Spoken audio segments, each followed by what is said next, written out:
ಇನ್ನು ವಾಲ್ಮೀಕಿ ನಿಗಮದ ಹಗರಣವನ್ನ ಇಡಿ ಅಧಿಕಾರಿಗಳು ತನಿಖೆ ಮಾಡ್ತಾ ಇದ್ದಂತೆ ಹೊಸ ವಿಚಾರಗಳು ಬೆಳಕಿಗೆ ಬರ್ತಾ ಇದೆ. ಯಾವ ರೀತಿ ಎಷ್ಟು ಡೀಪ್ ಆಗಿ ಈ ಪ್ರಕರಣ ಇದೆ, ಯಾವ ರೀತಿ ಪ್ಲಾನ್ ಮಾಡ್ಕೊಂಡಿದ್ರು ಅದೆಲ್ಲವೂ ಕೂಡ ಈಗ ರೋಚಕವಾದಂತಹ ಸಂಗತಿಗಳನ್ನ ಬಯಲಾಗ್ತಾ ಇದೆ. ಪ್ರಮುಖವಾಗಿ ಹಣವನ್ನ ವರ್ಗಾವಣೆ ಮಾಡೋದಕ್ಕೆ ಏನೆಲ್ಲ ಪ್ಲಾನ್ಗಳನ್ನ ರೆಡಿ ಮಾಡ್ಕೋಬೇಕು, 18 ನಕಲಿ ಖಾತೆಗಳು, ಗೂಗಲ್ ಪೇ, ಅದೇ ರೀತಿ ಫೋನ್ ಪೇ, ಯಾವ್ಯಾವ ಆಪ್ಷನ್ಸ್ಗಳಿದೆಯೋ ಎಲ್ಲ ಆಪ್ಷನ್ಸ್ಗಳನ್ನ ಮುಂದೆ ಇಟ್ಕೊಂಡ್ರು. ಜೊತೆಗೆ ಅಧಿಕಾರಿಗಳೆಲ್ಲರೂ ಕೂಡ ಖಾಸಗಿ ಹೋಟೆಲ್ನಲ್ಲಿ ಕೂತು ಸಭೆ ಮೇಲೆ ಸಭೆ ಮಾಡಿದ್ದಾರೆ. ಇಷ್ಟಕ್ಕೂ ಈ ತನಿಖೆಯಲ್ಲಿ ಏನೆಲ್ಲ ವಿಚಾರ ಇದರ ಇಡಿ ತನಿಖೆಯ ಇನ್ಸೈಡ್ ಸ್ಟೋರಿಯನ್ನ ಹೇಳ್ತೀನಿ ಕೇಳಿ.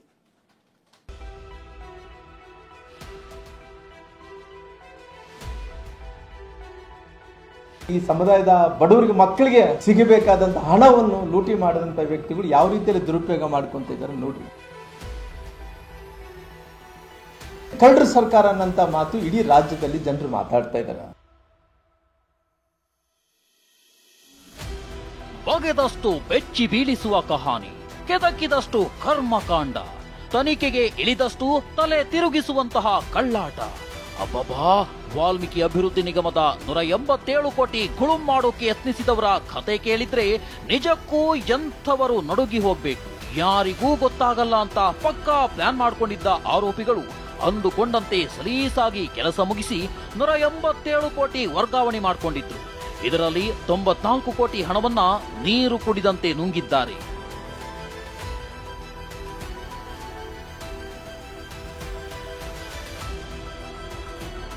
ವಾಲ್ಮೀಕಿ ಅಭಿವೃದ್ಧಿ ನಿಗಮದ ಹಗರಣದಲ್ಲಿ ನಾಗೇಂದ್ರ ತಲೆದಂಡವಾಗಿದ್ದು, ಹಗರಣದಲ್ಲಿ ಭಾಗಿಯಾದವರ ಬಂಧನವೂ ಆಗಿದೆ. ಆದರೆ ಎಲ್ಲವೂ ಇಷ್ಟಕ್ಕೆ ಮುಗಿದಿಲ್ಲ.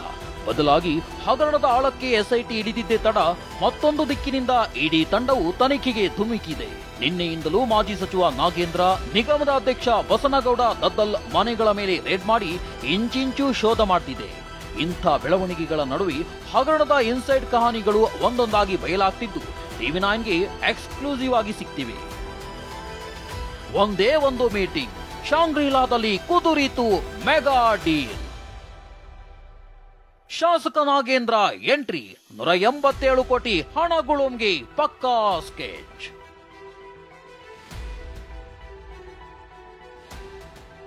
ವಾಲ್ಮೀಕಿ ಅಭಿವೃದ್ಧಿ ನಿಗಮದ ಡೀಲ್ ಕುದುರಿಸಿದ್ದೇ ಶಾಂಗ್ರಿಲಾ ಹೋಟೆಲ್ನಲ್ಲಂತೆ.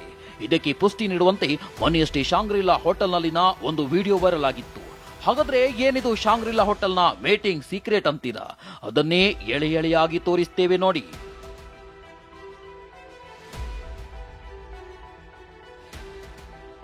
ಅಂದಹಾಗೆ 2023 ಡಿಸೆಂಬರ್ನಲ್ಲಿ ಶಾಂಗ್ರಿಲಾ ಹೋಟೆಲ್ನಲ್ಲಿ ಒಂದು ಮೀಟಿಂಗ್ ನಡೆಯುತ್ತೆ. ಆ ರಹಸ್ಯ ಸಭೆಯಲ್ಲಿ ಮಾಜಿ ಸಚಿವ ನಾಗೇಂದ್ರ, PA ದೇವೇಂದ್ರಪ್ಪ, ನಾಗೇಂದ್ರ ಆಪ್ತ ನೆಕ್ಕಂಟಿ ನಾಗರಾಜ್, ವಾಲ್ಮೀಕಿ ನಿಗಮದ MD ಆಗಿದ್ದ ಪದ್ಮನಾಭ, ಆಂಧ್ರ ಮೂಲದ ನಾಗೇಶ್ವರರಾವ್ ಮತ್ತು ಯೂನಿಯನ್ ಬ್ಯಾಂಕ್ನ ಅಧಿಕಾರಿಯೊಬ್ಬರು ಇದ್ರು. ಅದೇ ಶಾಂಗ್ರಿಲಾ ಹೋಟೆಲ್ನಲ್ಲಿ ನಡೆದ ಸಭೆಯಲ್ಲಿ 187 ಕೋಟಿ ಗುಳುಂಗೆ ಮೆಗಾ ಸ್ಕೆಚ್ ಹಾಕಲಾಗಿತ್ತು. ಸಭೆಯಲ್ಲಿ ಮೊದಲು ನಾಗೇಂದ್ರ ಆಪ್ತ ನೆಕ್ಕಂಟಿ ನಾಗರಾಜ್ ಯೂನಿಯನ್ ಬ್ಯಾಂಕ್ನಲ್ಲಿ ಖಾತೆ ತೆರೆಯುವಂತೆ ಅಂದು ನಿಗಮದ MD ಆಗಿದ್ದ ಪದ್ಮನಾಭ್ಗೆ ಸೂಚಿಸಿದ್ದ. ಆಗ ಅದಕ್ಕೆ ಪದ್ಮನಾಭ್ ಹಾಗೆ ಅಕೌಂಟ್ ಮಾಡೋಕೆ ಸಾಧ್ಯವಿಲ್ಲ, ಆಗೋದೇ ಇಲ್ಲ ಎಂದಿದ್ದ. ಅಲ್ಲಿಗೆ 187 ಕೋಟಿ ಲೂಟಿ ಮಾಡುವ ಸಭೆಗೆ ಹಿನ್ನಡೆಯಾಗಿತ್ತು. ಹಾಗಂತೆ ಇವರ ಡೀಲ್ ಸಭೆ ಅಷ್ಟಕ್ಕೆ ಮುಗಿಯಲಿಲ್ಲ. ಯಾಕಂದ್ರೆ ಪದ್ಮನಾಭ್ ಖಾತೆ ತೆರೆಯಲು ಆಗಲ್ಲ ಅಂತಿದ್ದಂತೆ ಅಲ್ಲಿಗೆ ಖುದ್ದು ಅಂದು ಸಮಾಜ ಕಲ್ಯಾಣ ಇಲಾಖೆ ಸಚಿವರಾಗಿದ್ದ ನಾಗೇಂದ್ರನ ಎಂಟ್ರಿ ಆಗತ್ತೆ. ಆಮೇಲೆ ಏನಾಯ್ತು ಅಂತೀರಾ? ಇಲ್ಲಿದೆ ನೋಡಿ ಕಥೆ.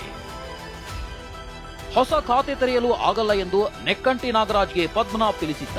ಇಲ್ಲಿ ಮೀಟಿಂಗ್ ನಡೀತಿರ್ಬೇಕಾದ್ರೆ ಹೋಟೆಲ್ ಹೊರಗೆ ಕಾರಿನಲ್ಲಿ ಶಾಸಕ ನಾಗೇಂದ್ರ ಕಾಯ್ತಿದ್ದ. ಖಾತೆ ತೆರೆಯಲಾಗಲ್ಲ ಅನ್ನೋ ಸಂಗತಿ ಹೊರಗೆ ಇದ್ದ ನಾಗೇಂದ್ರಗೆ ತಿಳಿಯುತ್ತೆ.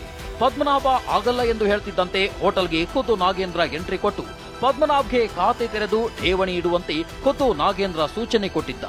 ಇಲ್ಲಿಂದಲೇ 187 ಕೋಟಿ ಗುಳುಂ ಮಾಡುವ ಡೀಲ್ ಪ್ರಾರಂಭವಾಗಿತ್ತು. ಈ ಮೀಟಿಂಗ್ ನಂತರ ಹೊಸ ಖಾತೆ ಓಪನ್ ಆಗಿತ್ತು, ಹಣ ವರ್ಗಾವಣೆಯಾಗಿತ್ತು.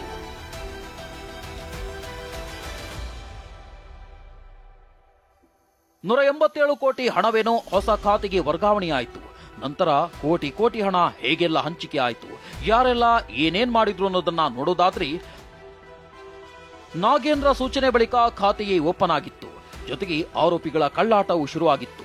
ಮೊದಲಿಗೆ ಬೆಂಗಳೂರಿನ ವಸಂತನಗರದ ಶಾಖೆಯಲ್ಲಿ ನಿಗಮದ 2 ಖಾತೆಗಳಿರುತ್ತವೆ. ಅದರಲ್ಲಿ ಒಂದು ಖಾತೆಯನ್ನ MG ರಸ್ತೆ ಖಾತೆಗೆ ವರ್ಗಾವಣೆಗೆ ಪ್ಲಾನ್ ಮಾಡಲಾಗುತ್ತೆ. MD ಪದ್ಮನಾಭ ಸರ್ಕಾರದ ಅನುಮತಿ ಪಡೆಯದೆ ಖಾತೆ ವರ್ಗಾವಣೆ ಮಾಡ್ತಾನೆ. ಬಳಿಕ 187 ಕೋಟಿ ಹಣವನ್ನ ಹೊಸ ಖಾತೆಗೆ ಪದ್ಮನಾಭ ವರ್ಗಾಯಿಸಿದ್ದ. ಈ 187 ಕೋಟಿ ಬೇರೆ ಬ್ಯಾಂಕ್ನಲ್ಲಿದ್ದ ಟ್ರೆಜರಿ ಹುಜೂರ್ 2ರಲ್ಲಿದ್ದ ಹಣವಾಗಿತ್ತು.